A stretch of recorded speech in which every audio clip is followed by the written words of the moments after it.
ngayon, ito magiging bahay mo, ha? Ha? Okay ka lang? Okay Sino ka lang? yan? Anak mo yan, no? Ah, hindi. Anak to ni paring Manuel, eh. Anak niya doon sa babaeng nabuntis niya, pero bigla siyang iniwan, eh. Anak ni paring Manuel yan?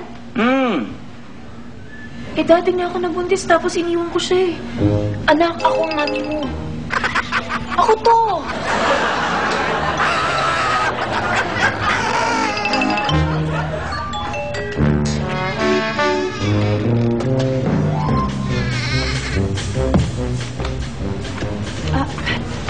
Sino yan? Anak ko.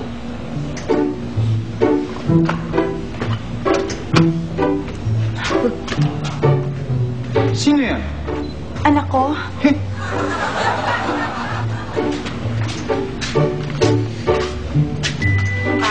Ma'am, sir, Sino yan? anak ko po.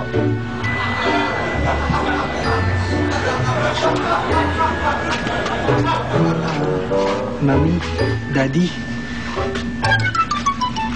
Sino yan? anak ko rin po.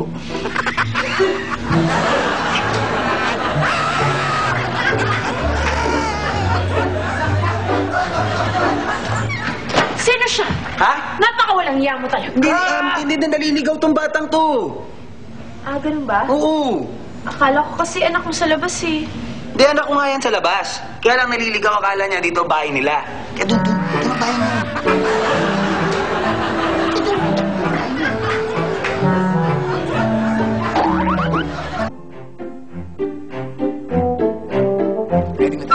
Okay, standby palakpak, ha? Okay, 5, 4, 3, 2, 1, palakpakan! Magandang gabi sa inyong lahat. Narito na naman ako inyong host, si Julia Lalim. And welcome sa Mababaw Pa ang Gabi. Last week, napakasikat ng ating guest. Walang iba kundi si Kamatayan. Ngayon naman, ang ating guest ay isa sa kanyang kasama. Ladies and gentlemen, please welcome si Mr. Sakit ng Ulo. Hi, hello! Ganda-ganda mo! Thank you so much. Mr. Sakit ng Ulo, sa mga hindi po nakakaalam, siya po ang nagbibigay ng sakit ng ulo sa atin sa araw-araw. Tama, oo.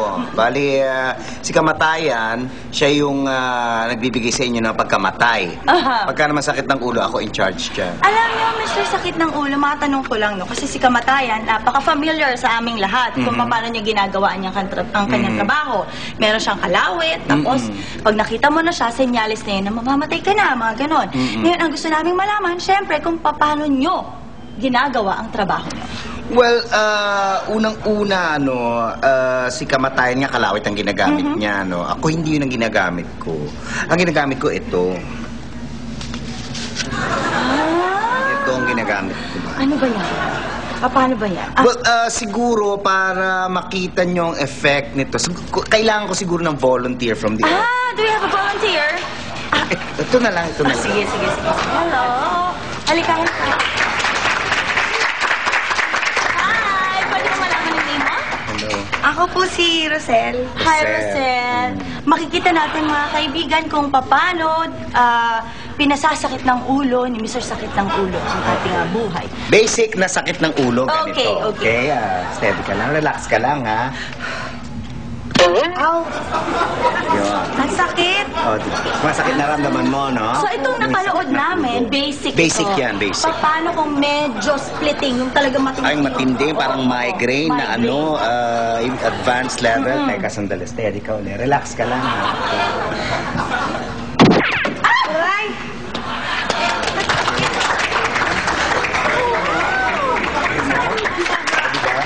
Ang bihira. Anong kailangan ko nakakita? Kayo ba ngayon That's naging nakakita ng ganitong klaseng trabaho? Thank you, ha? Maraming Thank you, maraming Rosel, ha? salamat. Thank you. Have a seat, ha? Okay. Hindi mamaya yan ang para-set. Alam nyo, ngayon lang ako nakakita ng ganitong klaseng trabaho. That's right. Matagal na ba kayo sa ganitong work? Ay, ako matagal na. Well, in fact, so, nauna pa ako kay Kamatayan. Nung time na nabuhay si Eva, doon ako nag-exist. Actually, yung unang client ko, si Adan. So, ang ibig yung sabihin, matagal na kayong nandiyan dyan. Pero, kasi ang familiar ang mga tao kay Kamatayan lang. No? Oo. Hindi kami masyadong familiar sa'yo. Mas sikat yata, sorry to let you know, ha? I know. Parang mas sikat si Kamatayan Alam mo, kaysa sa... ayoko na Sakit lang magsalita. Kasi si Kamatayan, masyadong showbiz yan. Oh, Oo. Nakita mo, pag dumarating, di ba, ang drama. Ano yan eh, lumalabas sa pelikula, lumalabas sa TV. Tapos ilang beses mo nang napanood. Yun nga palagi ang costume, hindi nagpapalit. Tapos pag dumarating, di ba, yung mga daan-daan, balapit na ganyan. Ito may mga sound effect, pa-effect. Talaga sobra yan. Pabatin lang. Maarte. Oo. Maarte. Okay, kasi yung pagkakadescribe mo at saka yung pagkakakwento mo, parang meron yata kayong alitan? Friends kami noon. Oh. Kaya lang, medyo nagbago ip ng hangin. Parang, alam mo na. So, nangyari parang pinatay niya yung pagkakaibigan namin. Pinatay niya. Kasi alam mo, ano yun, na-flip yan isang beses. Tapos nag-trip, gusto ko patayin. Gusto ko patayin. Ganon? Hindi niya ako mapatay-patay. Sumakit ang ulo. At nangyari, nagalit pa sa akin. Sandali. Wala ka ba So, dun? ibig sabihin, medyo matagal-tagal na rin kayo hindi nag-uusap. If Medyo. ever meron kayong gusto sabihin kay Kamatayan, at nandyan siya, nanonood siya ngayon, ano bang gusto natin iparating? Yang si Kami, medyo mapagkabastos yan. Alam mo, bigla-bigla na lang dumarating. Tapos pag dumating, wala ka na magawa. Diba? Parang, bastusan na yun pagka gano'n. Ako pagka dumarating, alam nyo kung kailan ako darating, di ba? Pagka halimbawa may mga problema kayo, yan, nakabuntis, wala kayong pera, ganyan, maingay yung kapitbahay, malakas magpatugtog. Ayan, tapos kung ano-ano mga problema dumarating, alam nyo darating din ako. At saka hindi ako dumarating na walang solusyon. Si Kami, pag dumating, wala na, tapos na. Ako pag dumating, unfair, di ba? Wala kang choice eh. Ako pag dumating, may choice ka. Pwede ka uminom ng gamot, pwede ka magparacetamol. Yun lang masasabi ko. Tigilan mo na yan, showbiz ka masyado. Ay, Okay.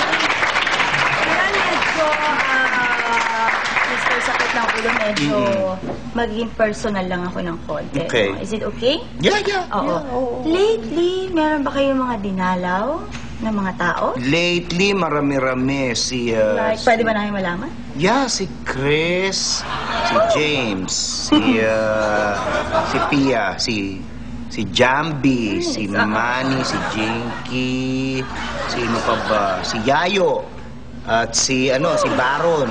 Yeah, si Ping. Yung mga piloto, yung mga taga DSWD. Oh, marami-rami din, ano? Tsaka Pag-asa. Yung Pag-asa. Okay. Ay, lately meron pala, Yes. yung matindi, ginamitan ko ng si Willie. Nako, sana naman, huwag niyo ako madalaw-dalaw. Okay. Eto, interesado kasi ako kay Kami, no? Kunyari, nandiyan dyan si Kami at siya lang ang nakakarinig sa'yo. No? So, Okay. intimate, medyo one-on-one. Okay. Meron ka ba mga personal na mga hinanakit na gusto mo makarating sa kanya? Kami, alam mo, masyado kang mayabang. Yung palagi mo sinasabing, pag oras mo na, diba? Parang nakaka-offend naman sa mga tao yun. Maawa ka naman sa kanila, bigyan niyo sila ng choice. Tapos yung mga tao, especially mga audience, mga nanonood sa kanilang mga bahay ngayon, gusto kong sabihin sa inyo, huwag niyo masyado ipatronize yan si Kamatayan. Gumagawa pa kayo mga poster, ang lalaki. Bawal tumawid, nakamamatay, diba? Pero naman, bawal tumawid, nakasasakit ng ulo. Ganun lang, diba? Huwag niyo ay, big deal. Big, hairy deal. Diba? Para, tigilan niyo na yan. Wag kayong masyadong matakot sa kanya. Yun lang. Si Mr. Sakit ng Ulo. Tawagin natin susunod na guest. Walang iba kung hindi si Mr. Sakit ng Tiyan. Ayan. At syempre, tawagin natin nakabalik na mababaw pang hello.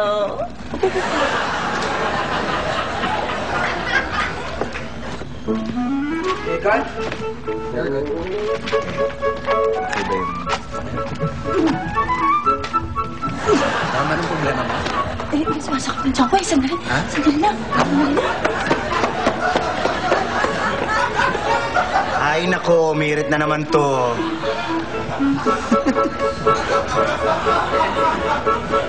Ikaw talaga. Wala kang hupas. Ba't ganon? Kung sino pa yung mahal mo, siya pa yung malakas umorder ng ladies drink. Ba't ganun?